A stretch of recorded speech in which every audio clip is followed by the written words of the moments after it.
भगवान बोले किले की लड़ाई लड़ोगे कामदेव से कि मैदान की? भगवान ने कहा कि किले में केवल हम अकेले युद्ध करें और मैदान में मेरी गोपियां भी मेरे साथ रहेंगी। तो कामदेव ने सोचा कि गोपी अगर आ गई तब तो हम बड़ी जल्दी विजय प्राप्त कर लेंगे, क्योंकि तेहिके एक परम बल नारी। कामदेव का एक बल है नारी, और तेहिके उबर सुभट सोई भारी। कांता के कमनीय नेत्रों के कोनों के बाण से जो व्यथित न, वो विश्व का सबसे बड़ा विजेता माना जाता है। अब भगवान की बात तय हो गई। सुखदेव जी बोले चीर हरण के समय गोपियों को जिस रात्रि में भगवान ने एकत्र होने के लिए कहा था, वो रात्रि आ गई, उपस्थित हो। तब भगवान ने बड़ी सुंदर रसमयी रासलीला की।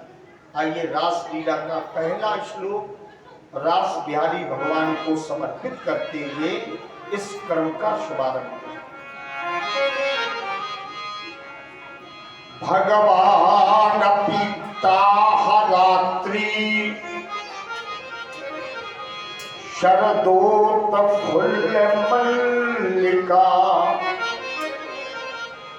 दीक्षरन्तु मनश्चक्रे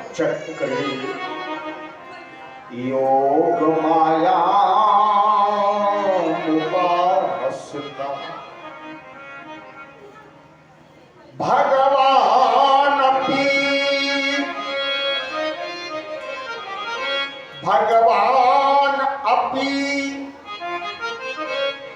देखो यहां अर्थ निकल रहा है कि वहां अपि शब्द से अर्थ निकल रहा है कि वहां पहले से भी कोई सेना लेकर तैयार था, और वो कौन है?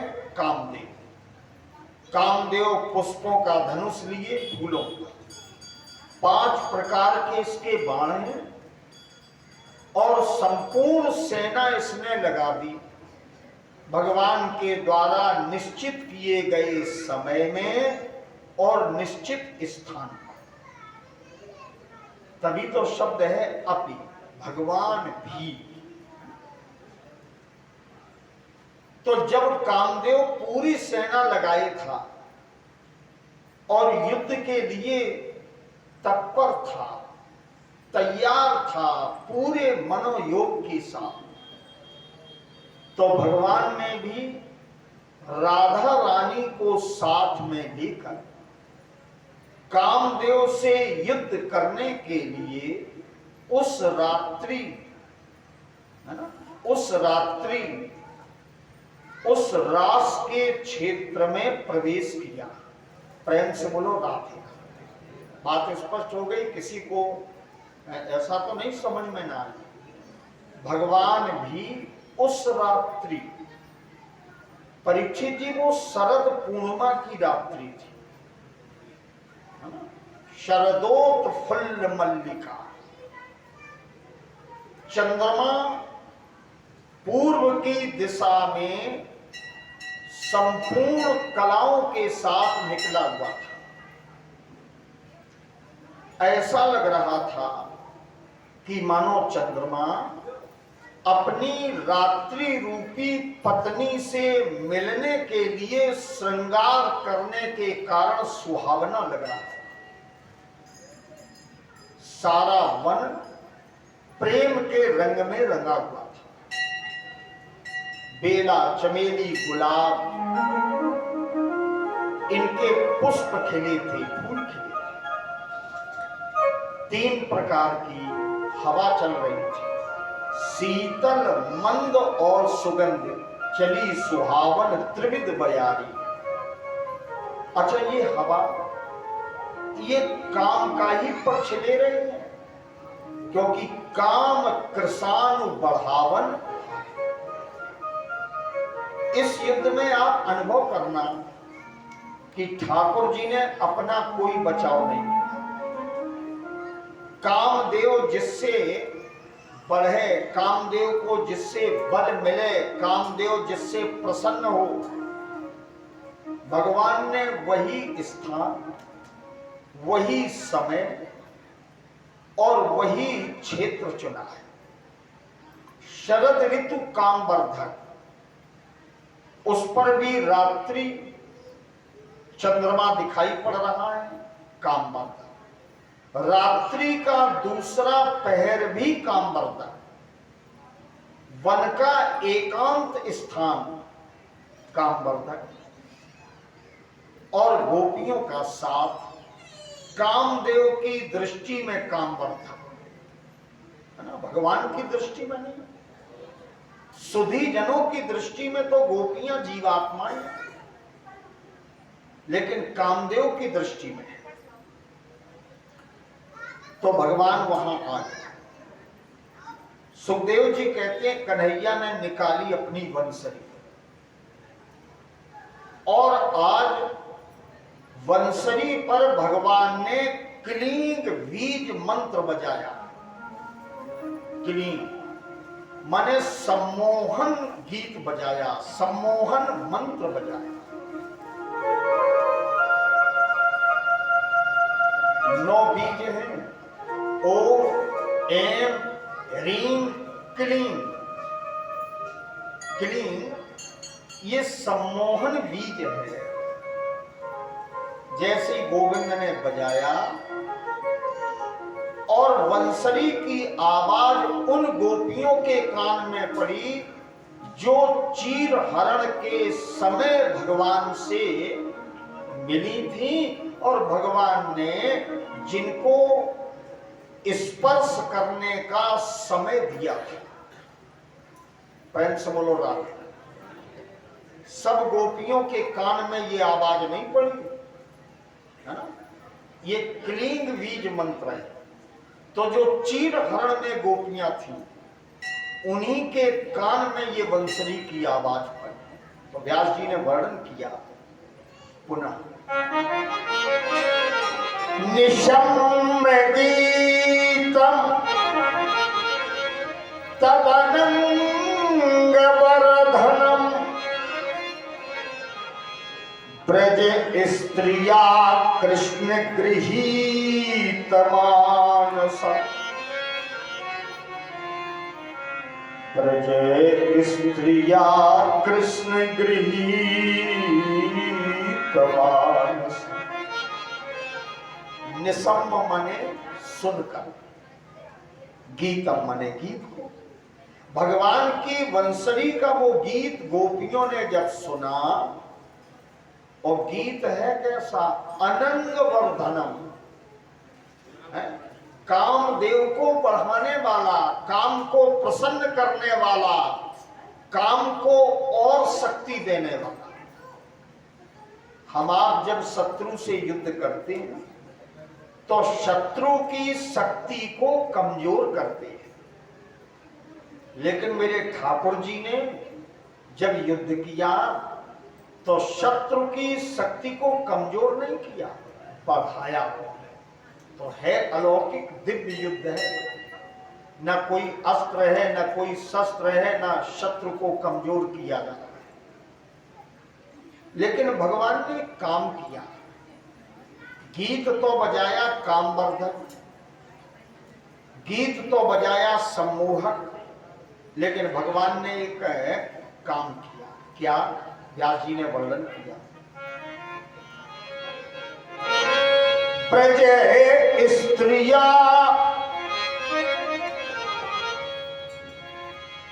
कृष्ण गृहीत मानसा। ब्रज स्त्रिया कृष्ण गृहीत मानसा। ब्रज की उन गोपियों के मन को कृष्ण ने पकड़ लिया। प्रेम से बोलो राम। अब आप देखिए, कामदेव बाहर से सोच रहा है कि ये योद्धा कैसा है जो मेरे अनुकूल ही वातावरण बना रहा है? ये तो हार ही जाएगा। इनको तो युद्ध भी नहीं आता, ये कामदेव सोच रहा है। लेकिन भगवान ने बड़ी चतुराई के साथ व्रज वनिताओं के, व्रजांगनाओं के, व्रज गोपिकाओं के जो रास में आ रही थीं, उनके मन को कन्हैया ने अपने हाथ से पकड़ लिया, अपने कब्जे में ले लिया। ठीक, कामदेव है ना, और कामदेव कभी प्रभाव तन पर नहीं डालता। जब प्रभाव डालता है तो कहां डालता है? मन पर। इसीलिए कामदेव का एक नाम है मनमथ। मनमथ है ना, ये मन को मथ देता है।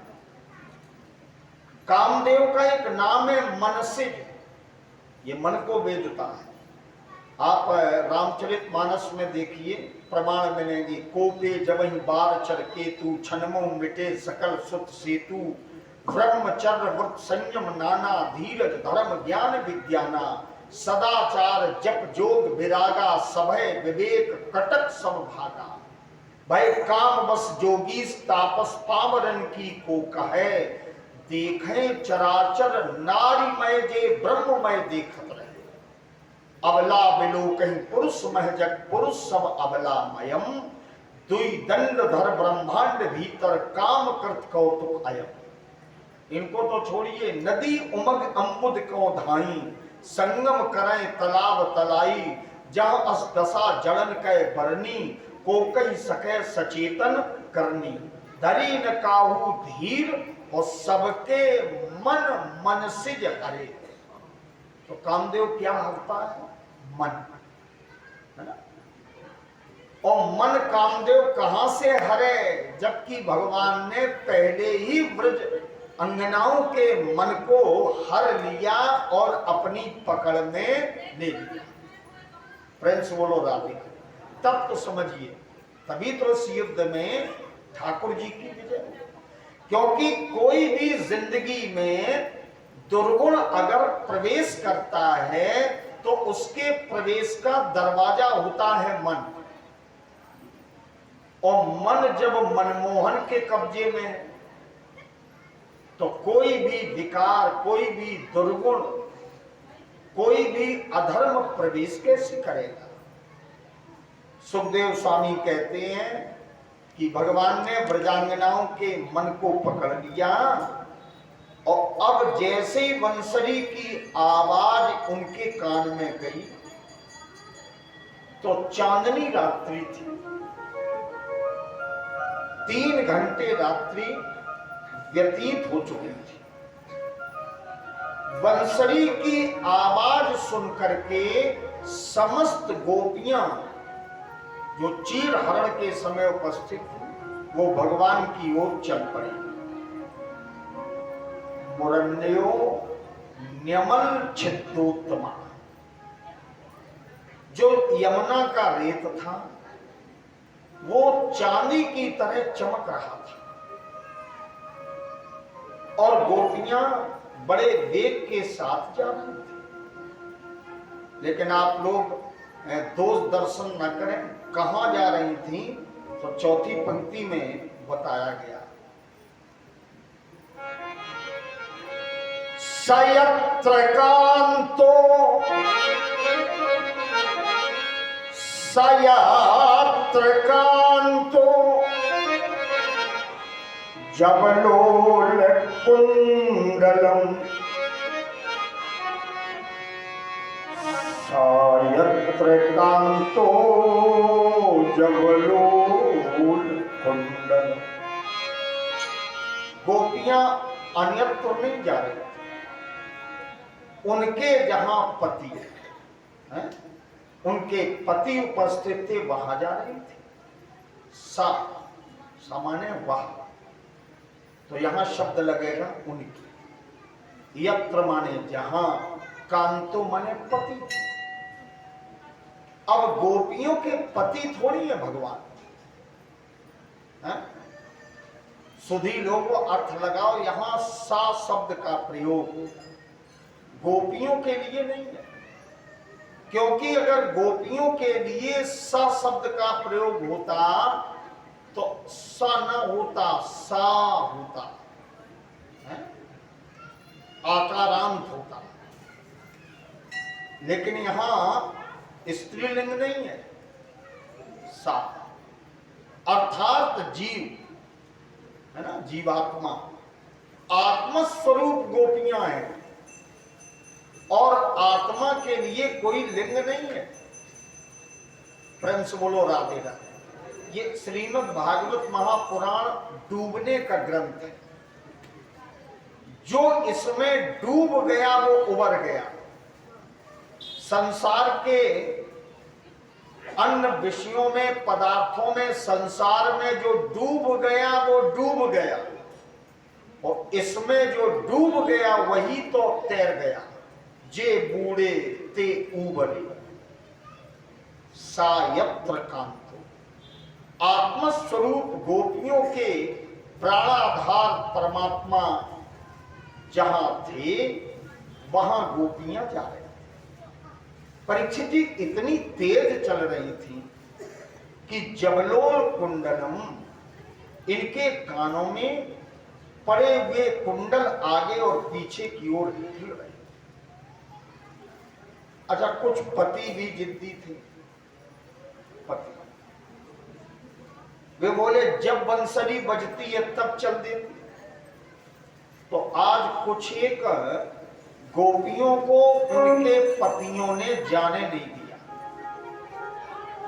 तो वे तन से तो ब्रज में थी, लेकिन उनका मन मनमोहन के पास था। देखिए, विशुद्ध उपासना है, और उपासना तन का विषय नहीं है, उपासना मन का विषय है। एक छंद आपको सुनाई दे रहे हैं, है ना? कुछ गोपियां नहीं निकल पाई, पति बोले नहीं जाओगी, थोड़ी शक्ति थी। कुछ निकल न पाई थी घर से,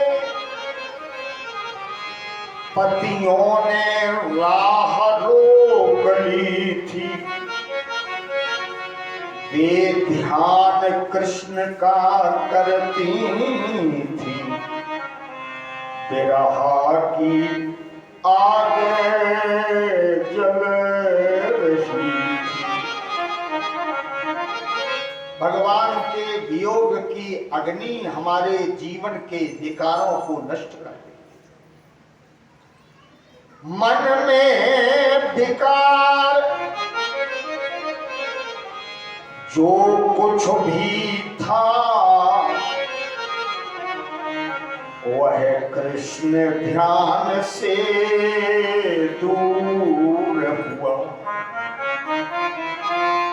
तब ध्यान समाधि लग गई थी, सब भोग आज है दूर हुआ। मन निर्विषय हो गया, क्योंकि समाधि तब लगेगी जब मन में किसी भी प्रकार की परमात्मा को प्राप्त करने के अतिरिक्त कोई इच्छा नहीं होती। उसी का नाम है समाधि। तो थी तो वो घर में परीक्षित, लेकिन वे मन से भगवान के निकट थी। भागवत जी में विस्तार से है कि जो गोपी लीप रही थी उसने लीपना बंद किया और हाथ उसका सना है और दौड़ी चली। अंजन लगा रही थी, एक ही आंख में लग पाया और वो भगवान की ओर दौड़ गई। एक अपने पति की सेवा में लगी थी, जगत पति की वंसरी सुनाई पड़ी तो वो दौड़ गई। एक पुत्र को स्तन पिला रही थी, उसने पुत्र को त्यागा और परमात्मा के निकट दौड़ी चली। एक ध्यान रखना, कथा के क्रम में ये सब जीव के रूप में है गोपियां, सामान्य नहीं है। ये स्वयं सिद्धा है गोपियां, इन्हें साधना की आवश्यकता नहीं है। साधक सिद्ध सुजान, तो ये स्वयं सिद्ध है। अब जैसे ये पहुंची भगवान के निकट, तो भगवान ने कहा गोपियों तुम्हारा स्वागत है, स्वागतम वो महाभागा प्रियम किम करवाणी वा, तुम यहां क्या करने आए? ब्रज से आने के बाद कोई अचानक घटना तो नहीं हो गई कि तुम रात्रि में दौड़ी चली? अब भगवान ने उपदेश प्रारंभ किया और कहा कि किसी भी स्त्री को रात्रि के समय कहीं भी अकेले यात्रा नहीं करनी चाहिए। बोलो तो, कहीं भी अकेले यात्रा नहीं करनी चाहिए। लेकिन आवाज धीमी इसलिए है कि पति खुद रिजर्वेशन करवाए दे के जाओ, चली जाओ, काम बहुत है, तो आपकी गलती नहीं है, ठीक कहा। भगवान ने दूसरे श्लोक में कहा कि देखो जिसका पति निकट न हो उसको खेल कूद में और उत्सव में भाग नहीं लेना चाहिए। पति के अतिरिक्त माने अकेले कुएं पर, बावड़ी में, बगीचे में, चतुष्पथ पर या राजपथ पर कभी भी अकेले नहीं जाना चाहिए, और वो भी रात्रि के समय। भगवान उपदेश करने, गोपियों ने सिर नीचे किया और परीक्षित जी गोपियों के नेत्रों से अश्रु निकलने, मानस मोती गिरने लगे, क्योंकि एक सिद्धांत है प्रेम में कभी उपदेश अच्छा नहीं लगता। प्रेम से बोलो, ये सिद्धांत की बात है।